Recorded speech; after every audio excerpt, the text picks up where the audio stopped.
Manchester United fan and someone who stands in the Stretford end with my family and my mates. And so the first one is, was the decision to go for a new build rather than a redevelopment of a historic ground, was that a hard one? Yeah, we spent a lot of time looking at the pros and cons of refurbishing the existing stadium, which has obviously got all the history, or building a new stadium. And it wasn't the easiest of decisions in a way, because, the history of Manchester United is so important. But ultimately, I suppose, where we finished up was that we've got a ground at the Old Trafford ground today, which is a bit piecemeal, isn't it? Got stadiums which were built, or stands that were built at different times. They don't fit together very well. The roof leaks. It hasn't got the finest infrastructure. You can't, the players can't arrive underground and all that type of stuff. It's right next to the railway, which compresses the fans when they arrive, so we can't get people into the ground that easily and out of the ground. And this expression, don't spend good money after bad. I think what would have happened if we tried to refurbish the stadium, we would have discovered that it actually would probably have been 70% the cost of building a new stadium, and in 25 years' time we'd be talking about building a new stadium, because it wouldn't be perfect. And so then we looked at the option of a new stadium, and of course you can design the perfect stadium. Then you can build a very large stadium. You can, the access in and out, the sort of interesting things you can do around the stadium, like you can build a museum, you can build shops, you could build a fan zone where people can watch matches, away matches, with big screens and all that sort of stuff.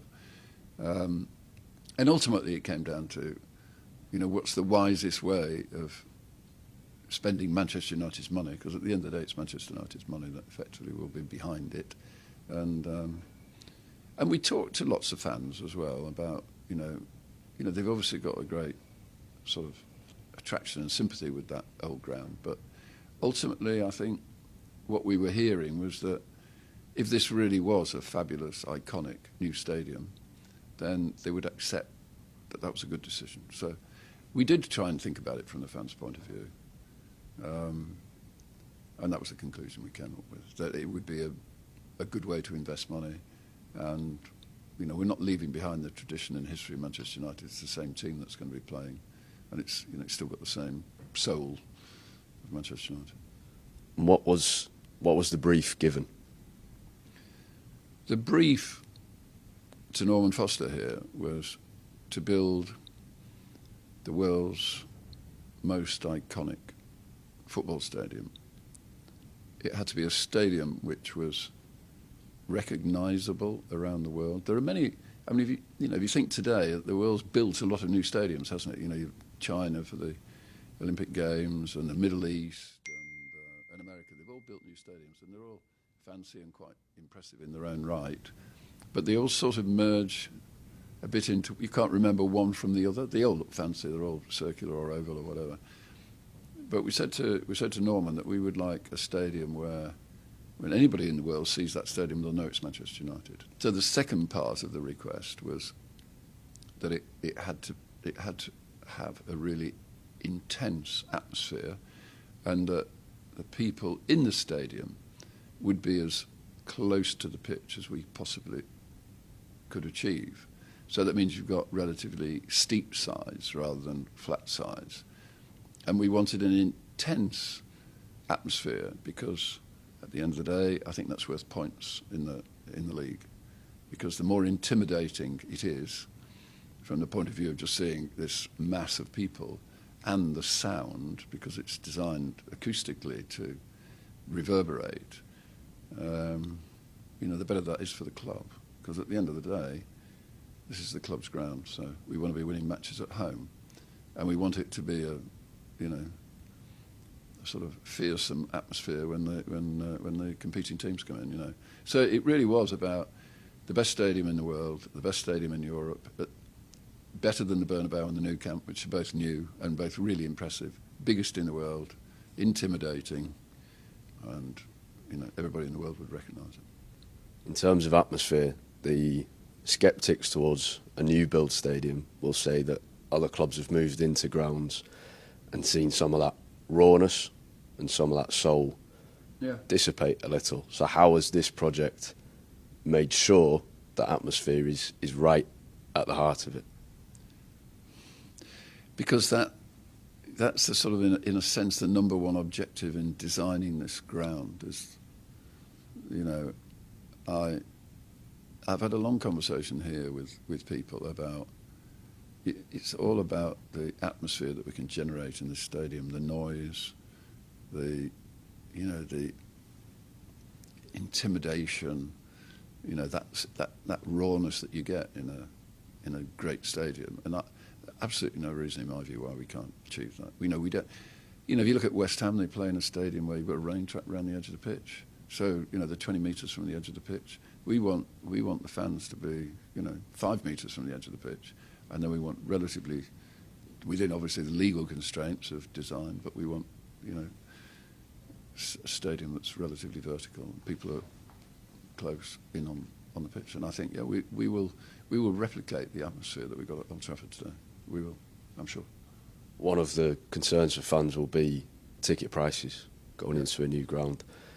Is that a commitment from this early stage that there will be affordable tickets, and could we even see a scenario where, because of the expanded capacity, that the costs for the most loyal supporters might be subsidised by that expanded capacity? I think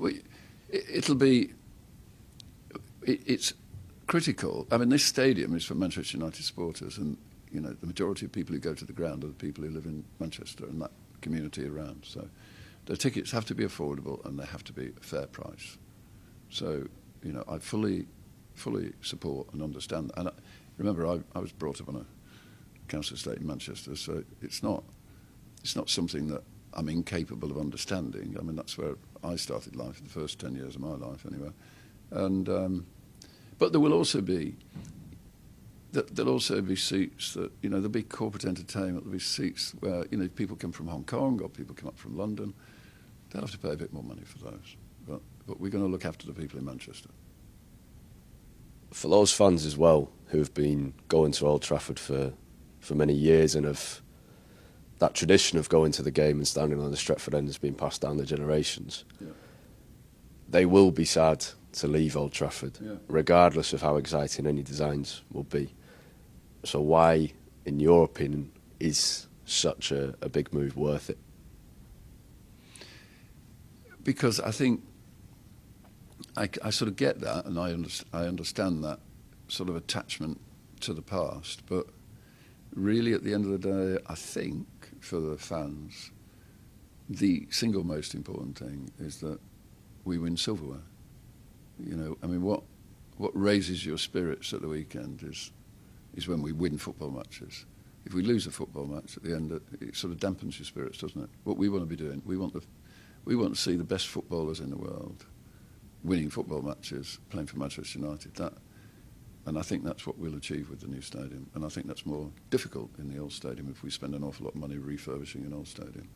And I think, you saw, I mean, if you're a season ticket, you probably saw the game on Sunday, the Arsenal match in the second half.